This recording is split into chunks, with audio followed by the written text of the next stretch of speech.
The next part is about some highlights of hbase. We have introduced that when we write the data into hbase, we firstly write it into memstore, then flush to the disk. As time passes by, the number of H files increases because service data flows to the hbase cluster. The same query opens more files, so the query latency increases, which is shown in this graph. In order to solve this problem, hbase will automatically pick some smaller H files and rewrite them into fewer big ones. This process is called compaction, which can reduce the number of H files in a column family of a region and increase reading performance. This is very important. You might ask, why do we need compaction?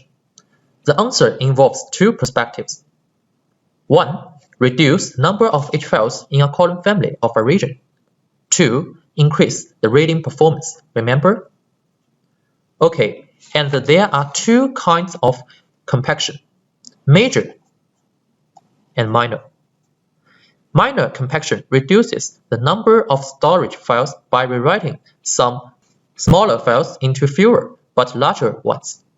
And the major compaction merges and rewrites all the H files in a region to one H file per column family.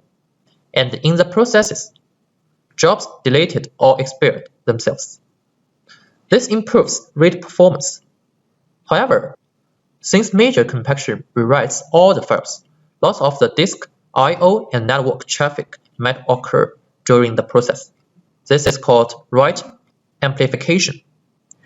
Major compaction can be scheduled to run automatically. Due to write amplification, major compaction are usually scheduled for weekends or evenings. A major compaction also makes any data files that were remote due to server failure or low balancing local to the region. This figure shows more directly about the differences between minor compaction and major compaction. Minor compaction involves partial H files, while the major compaction involves all the H files. At first, we do the minor compaction, and we find only 4 former H files are included in this process, and we get 1 larger H file and 2 small H files.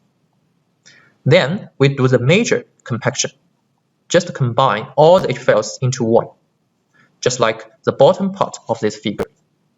Besides, there is another kind of mechanism called store implementation in hbase. Or we can say region splitting. Why do we need region split? The answer is quite straightforward. Do you use Excel? And if the data volume in an Excel table becomes too large, are you willing to spend more time to open the file or data in that table? That's the reason. As the table becomes bigger and bigger, the reading and writing latency increases as well. So we need to split region to improve the performance. Please note, during the splitting process, the split region suspends the reading and writing services, although the suspension is just in a blink. That is because data file is not really split, but merely split by the reference index, like the meta table. Thus, region services are only suspended for a short time. The following part is about scanner and filter. Open scanner. When we read data, we need to locate it first. When we located its region server and row keys, we need to open a scanner to search it. Because region contains mem stores and H files, both including data.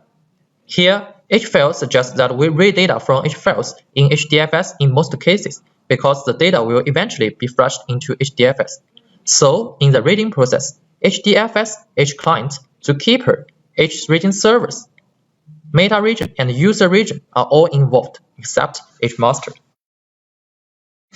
And when we read data, there are 2 kinds of scanners can be chosen. The scanner corresponding to H file is store file scanner, and the scanner corresponding to memstore is memstore scanner. Users can use filter conditions to find data they need. There are some typical filters like row filter, single column value filter, key-only filter, and a filter list. Bloom filter is used to quickly check whether a piece of user data exists in a large dataset. Although it's called Bloom filter, actually it's used to check the existence of a certain record. Attention please, Bloom filter is not used for filtering. Is that clear? Okay, please note that if Bloom filter returns the result that data does not exist, then the result is absolutely accurate.